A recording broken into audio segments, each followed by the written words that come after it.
You are watching a woman in a green tracksuit get 0 votes from every single judge at the Olympics. You laugh. 20 million people laugh with you, and you're all grading the wrong thing. Here's what almost nobody checked. She didn't cheat. Not even a little. Not in the way the internet swore she did.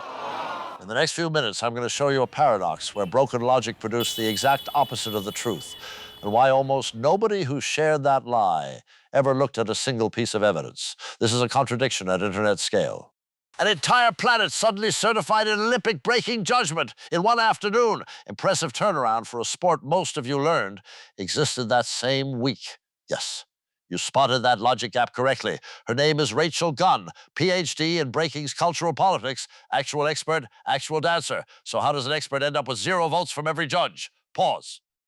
That question is exactly where the internet stopped thinking and started inventing. She wins the Oceania qualifier in Sydney, October 2023. 15 B-girls, international judges, not one Australian on the panel. In the final, she faces Molly Chapman, known as Holy Molly, and wins by the narrowest possible margin, 51 points to 50, the smallest possible advantage in a clean, audited process.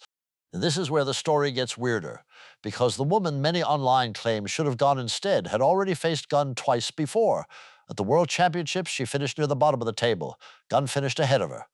Then at that same Oceania qualifier where the Olympic spot was decided, she lost to Gunn again, directly, on the same floor, same judges. So the internet didn't just invent a better candidate, it invented a better candidate who had already lost to the woman they said cheated. That's not just wrong. That's wrong with a paper trail you could find in 30 seconds if you wanted to. Then the internet trains for one afternoon and decides she never deserved to be there. And this is where you could already see the disaster coming, a mile away. Within hours, Theory 1, her husband was secretly a judge who rigged the scorecards. Within a day, Theory 2, she built her own governing body to create her own Olympic spot out of thin air. Both theories spread across millions of accounts. Both are false. Not disputed, not unclear. Checked, confirmed, false. The Federation published the judge list publicly. Her husband, her coach, is not on it. This would have been a conflict of interest, and the Olympics would never have allowed it. Fact-checkers at AEP confirmed it. The Australian Olympic Committee confirmed it. The official start list shows 15 B-girls, not 1. Here's the part that should bother you more than the dance did. The correction traveled at a fraction of the speed of the accusation. By the time the real record surfaced, the joke had circled the planet 4 times. By the time the official Oceania results got linked, the lie had already been stitched into 1,000 videos with better music and better lighting. This is the kind of case that makes me want to print the actual Oceania results and tape them to every comment section until someone reads it. Someone has to. So if Olympic selection wasn't broken, what actually was? The system that failed wasn't Olympic bureaucracy. It was the recommendation engine in your pocket right now. It doesn't rank by accuracy. It ranks by reaction.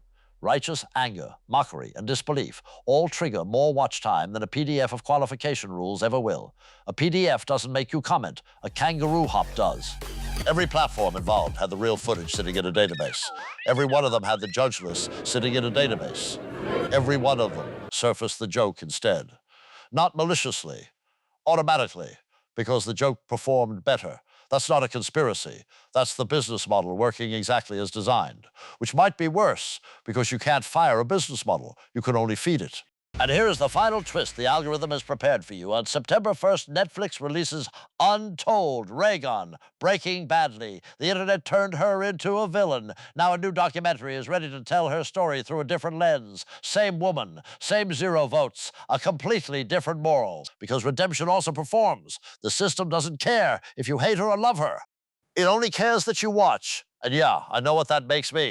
I'm a purple puppet in a yellow shirt, using the exact same story to keep you here for 7 minutes. Maybe pick up 2 new subscribers while I'm at it. The only difference is I actually printed the judge list. A business model that makes me want to scream into a pillow until the neighbors call fact-checkers too. Same logic that made flat Earth outperform actual orbital mechanics on this platform for the better part of a decade. Same logic that made a 0-vote breaking battle outperform every other breaking battle from that same Olympics combined. Being wrong isn't a bug here. It's a growth strategy. The more confidently wrong you sound about Raygun, the more the algorithm thinks you are an expert on Raygun. And yes, that should worry you more than a kangaroo hop ever could. She trained for years for this. The internet trained for one afternoon to be certain she didn't belong there. Guess which effort got more views? Guess which one got turned into Halloween costumes, talk show sketches, and a petition to give her medal back that she never even won? And here's the part that should actually keep you up. She said the abuse was devastating.